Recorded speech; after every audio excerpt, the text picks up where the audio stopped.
dijo la Corte de Constitucionalidad, pero estamos hablando de resoluciones de hace un mes, no de una cosa que ocurrió hace 15 años, que esta magistrada, con esa resolución que dictó, rompió el orden constitucional, que causó inanidad al derecho y debilidad a los operadores jurídicos, y que creó una situación grave e incompatible con el Estado constitucional de derecho.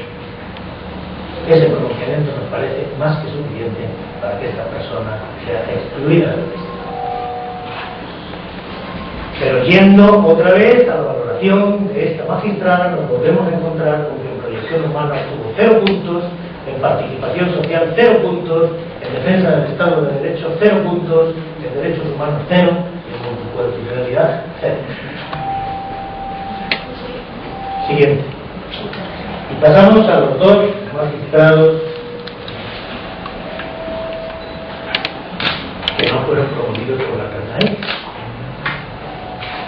fueron promovidos por la Universidad de San Carlos, en condiciones tales que han recibido no solamente 3 requerimientos de la Corte de Constitucionalidad, sino reiteradas denuncias de litigantes por favorecer a los intereses de la Universidad de San Carlos en condiciones en las que, desde luego, pero también el otro, tenían obligatoriamente que haberse abstenido, es decir, otra vez infringiendo los deberes básicos presentes cuando se da un conflicto de intereses. El magistrado Dimas Bonilla había sido, antes de integrar la Sala de Justicia, secretario general de la Junta Directiva de la Universidad de San Carlos y mantenía por ello una relación personal con el licenciado Eduardo González, rector de la universidad.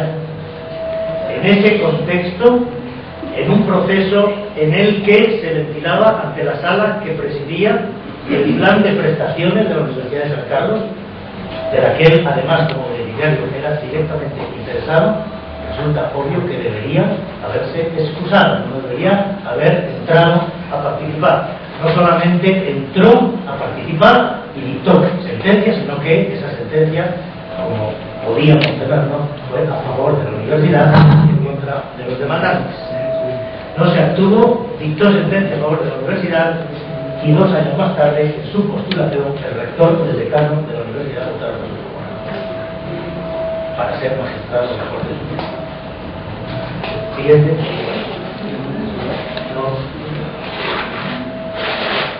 Como consecuencia de ese procedimiento, entre otras acciones, se incoó una queja disciplinaria que se refiere al retardo en la tramitación del proceso y desobediencia a resoluciones de la Corte de Constitucionalidad, porque como no podía ser menos, en tales condiciones, esa sentencia que dictó, donde debía haberse excusado, fue revocada por la Corte de Constitucionalidad.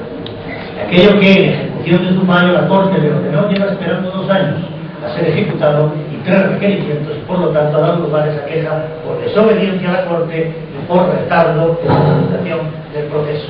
Nos parece, otra vez, que una persona que incurre en esta responsabilidad frente a la Corte de Constitucionalidad, frente a los litigantes, incumpliendo severamente sus deberes de probidad, no puede llegar a la Corte Suprema. Siguiente. Además, el licenciado Dimas Bonilla fue denunciado como parte de la Junta Directiva de la Universidad de San Carlos en el pasado por no notificar los resultados del proceso de oposición a aspirantes, a profesores, a la universidad. También tiene un expediente en el Ministerio Público por delito de amenazas, que fue desestimado. Y también tiene otro expediente en el Ministerio Público por delito de estafa, el cual fue archivado. Nos parece, otra vez, que son señalamientos que permiten cuestionar esa honorabilidad sin que nosotros la estemos discutiendo ni le estemos pidiendo al Congreso que la discuta. Pero simplemente estamos diciéndole que posiblemente hay otros candidatos que no tienen esos señalamientos, que son mejores para Guatemala que la Corte Suprema. Bien. Al mismo tiempo, el magistrado, como ya se ha señalado,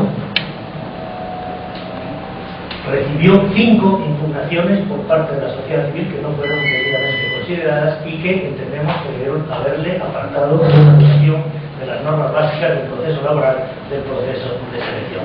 Demoró más de 1 año en notificar la sentencia de segunda instancia a los demandantes. Siguiente. Y en una parecida situación se encuentra el aspirante minor Custodio Franco Flores, porque él formaba parte de la misma sala que dictó sentencia en favor de la Universidad de San Carlos. Favoreció a la Junta Administradora del Plan de Prestaciones de la Universidad de San Carlos en Guatemala, y después, 2 años más tarde, el rector y el decano le favorecieron para aspirar a la Corte Suprema. Y además tiene una relación familiar, que ustedes ven ahí reflejada, con personas muy cercanas a uno. Siguiente.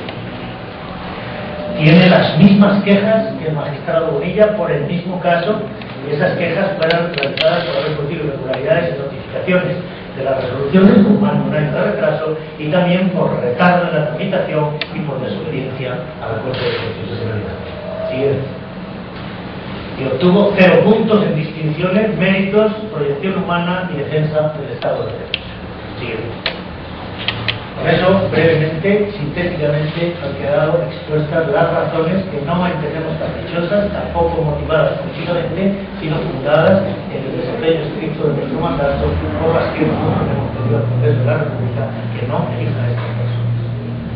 Doctor, de las 6 personas que usted señala, o que tenemos en ese momento que usted explicó, ¿cuántos de ellos están siendo investigados por delitos? Usted mencionó uno de ellos.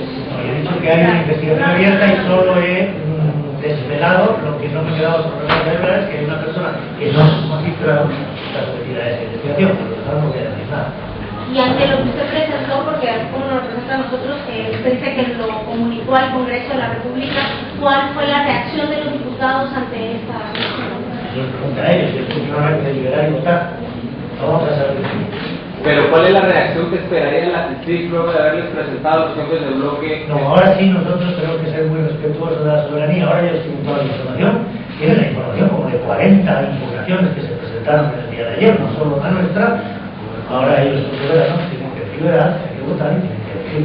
Doctor, ¿en qué lugar quedan las comisiones de postulación? Ahí donde fue, no hubo filtro en sí, la mayoría de la culpa la tienen las comisiones. No, bueno, yo no sé cómo podríamos dividir la responsabilidad. En todo caso, a mí me parece que es necesario señalar, desde luego, que la entrada en vigor de la ley de comisión de postulación nos ha permitido enterarnos de todas estas cosas que hace 5 años también ocurrieron, pero pasaron totalmente desapercibidas. Nos ha permitido que el proceso público haya desvelado la llegada a las Cortes de personas claramente no idóneas. En ese sentido, hay que reconocer que las comisiones de postulación depuraron algunos de los nombres peores. Es decir, sí es verdad que hay algunas personas no idóneas, algunas con señalamientos, como ustedes han podido ver, muy fuertes, que han llegado y han lamentablemente sido electas por el Congreso, en elección que yo espero, después de la sentencia de la Corte de Constitucionalidad, que sea rectificada. Pero hay que reconocer, ustedes lo saben, es publicino que había otros nombres que estaban en las comisiones de postulación que no llegaron, lo cual hay que reconocer, fue un resultado muy positivo. Quizá, para que yo termine, la culpa tampoco sería de los postuladores o de algunos postuladores que muy valientemente incurrieron en riesgos incluso personales para defender que determinadas personas no podían llegar, sino el torcimiento del proceso que ustedes recordarán se produjo después de que por consenso se habían elegido 5 candidatos y que dio lugar a la suspensión de la sesión para que los otros 21 fueran elegidos mediante acuerdos políticos, pero no mediante consenso. Si se hubiese tenido la paciencia de seguir discutiendo, seguir deliberando, de no imponer nombres por criterios extrajurídicos, posiblemente la lista hubiera salido mucho mejor también en las comisiones de postulación, pero yo no asignaría esa última parte de la responsabilidad.